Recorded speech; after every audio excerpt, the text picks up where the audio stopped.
Good morning बच्चों, welcome to my channel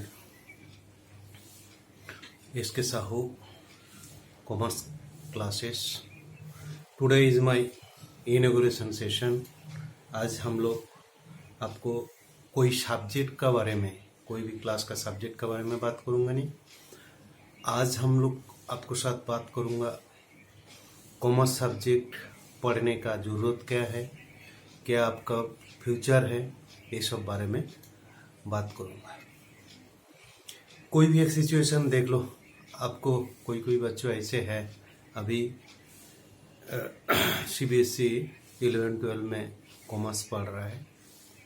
किसी को मन में ये आ रहा है जो मेरे तो साइंस हो नहीं, मेरा ज़िंदगी तो बर्बाद हो चुका है, मेरा अभी क्या करना है, मैं तो कॉमर्स पढ़ के क्या करूँगा, मेरा नहीं डॉक्टर बनेगा नहीं इंजीनियर बनेगा।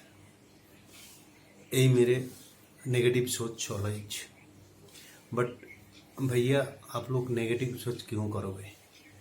जब तुम्हारा साथ में एक बड़ा करियर आपको वेलकम करेगा, देन आपको थोड़ा अदर सोच के आपको आगे बढ़ना पड़ेगा।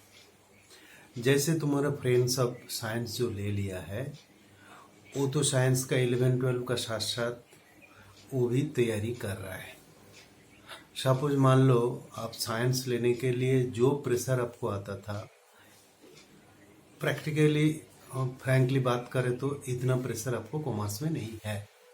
देन ये जो 2 साल है आपको 11-12 का कॉमर्स को, इसको थोड़ा इतना हल्का से and just like passing the time, आप ये टाइम इसको थोड़ा मत पास करना।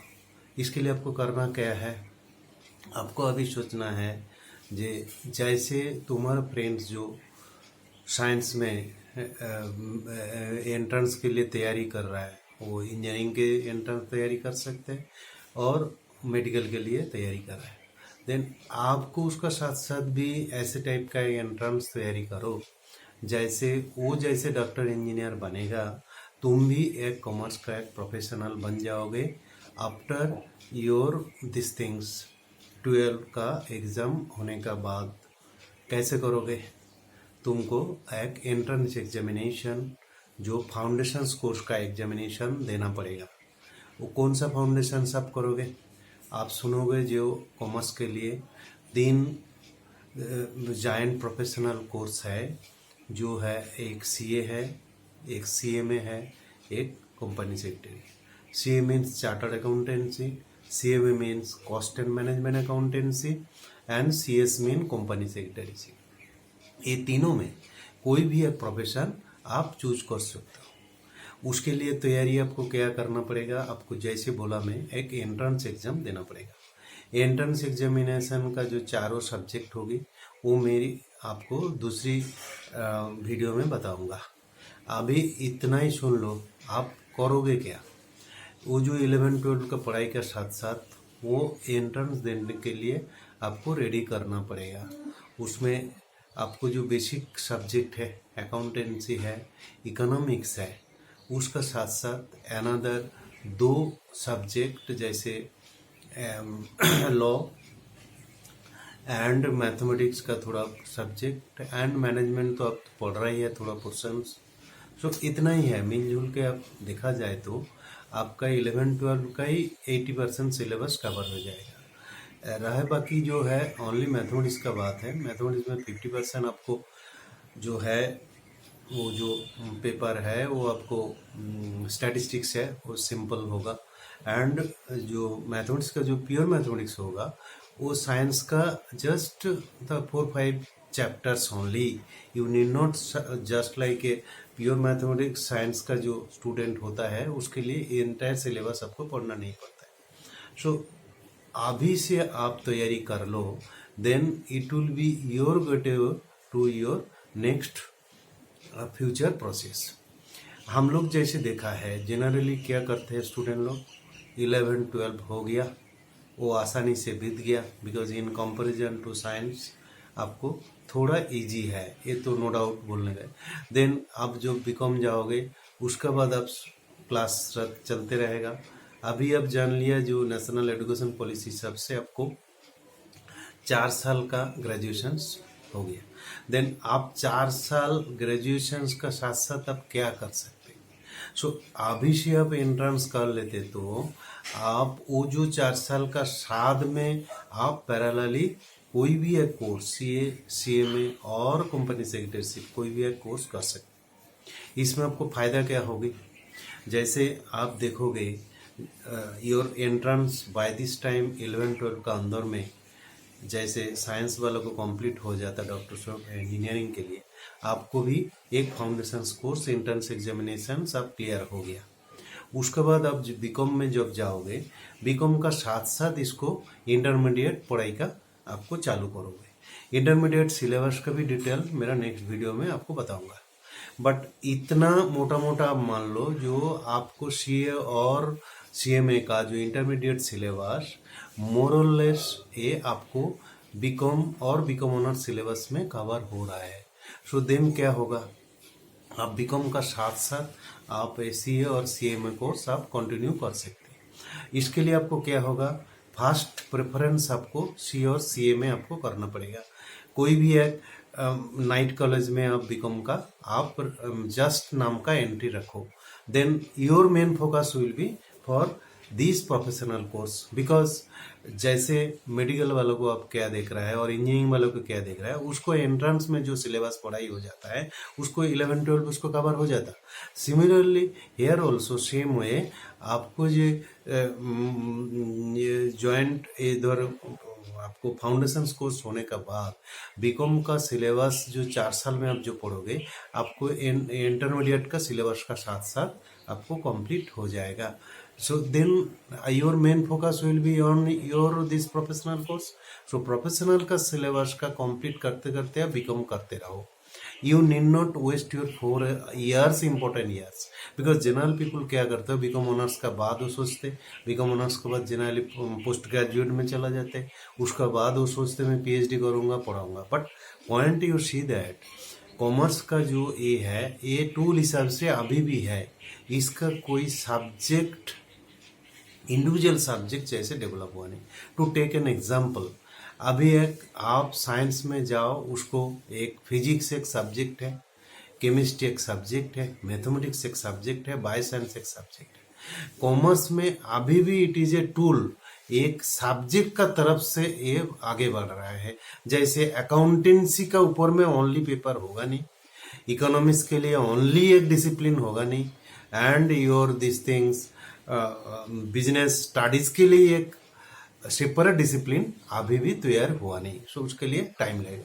सो फॉर दिस रीजन आपको एक क्वालिफाइड प्रोफेशनल बनना पड़ेगा, एंड क्वालिफाइड प्रोफेशनल जब बन जाओगे, when you will be professional qualification आपको कंप्लीट हो जाएगा, बीकॉम और बीकॉम ऑनर्स का साथ साथ आप इंटरमीडिएट कर पाओ, तो once you will become BCom honours और BCom with intermediate, then within 1 year or 2 year you will become the qualified accountant, either chartered accountant or cost and management accountant or company secretary. Now question comes, once you become a qualified accountant, उसका बाद आपको market में भाव कितना होगा, you can not understand that जे कितना आपको वेटेज मिलेगी। जैसे आप साइंस का जनरली आप कंपेयर क्या कर सकते हैं, आप इंजीनियरिंग और मेडिकल, आप उसमें देखो जो साइंस में जो लोग जा रहा है वो सबसे क्रीम ब्रेन वाला आदमी जाता है।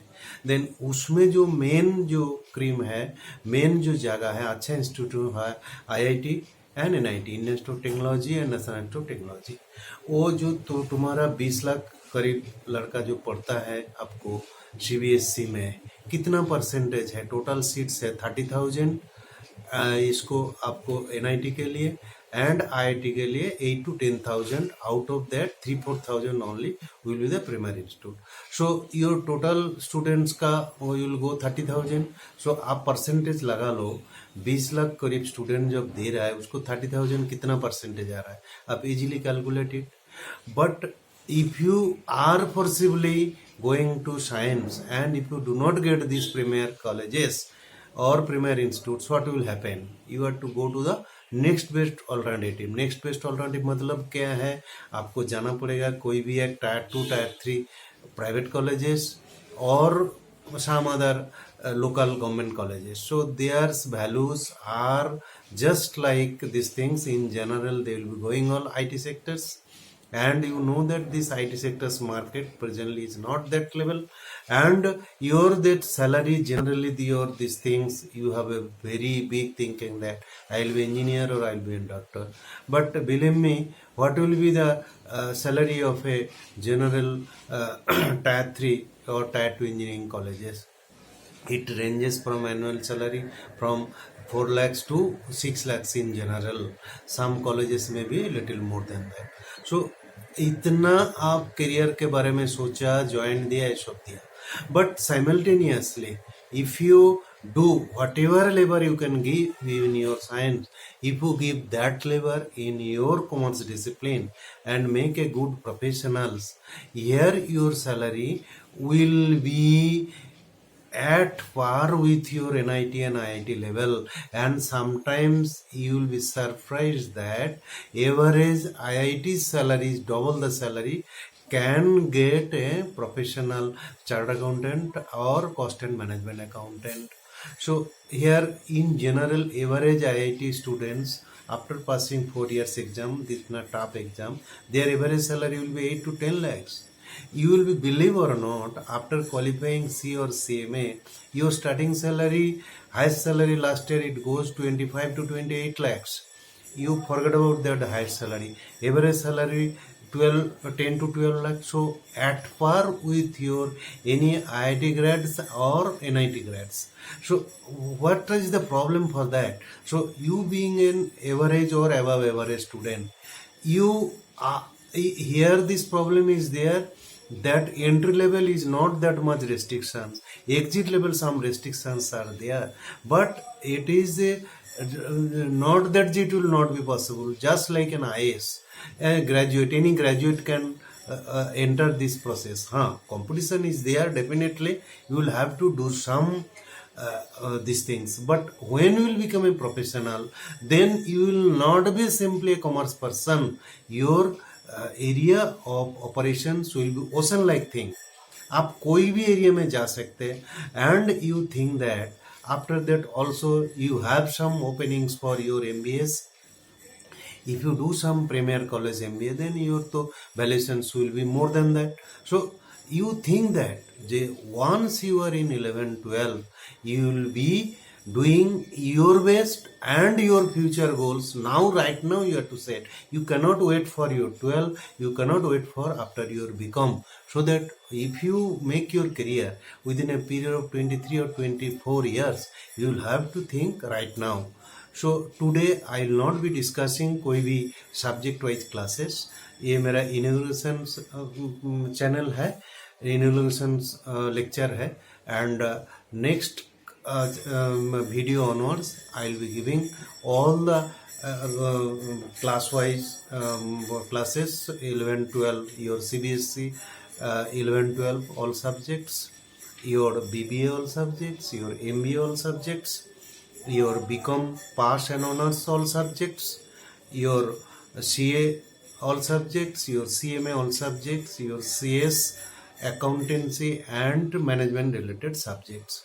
So friends, today we are ending here this video, and आपको ये चैनल अच्छा आपको लगे, and if you think that ये मेरे को थोड़ा मेरा करियर के लिए थोड़ा गाइड हो सकता, देन बहुत सारी आप मेरे लिए आप लाइक करो, शेयर करो, and your subscribe to my channel, so that मैं फ्यूचर में आपको रेगुलर ऐसे एडुकेशन वीडियोस बना के एक एक सब्जेक्ट वाइज आपको सामने में डिस्कस करूँगा. Have a good day.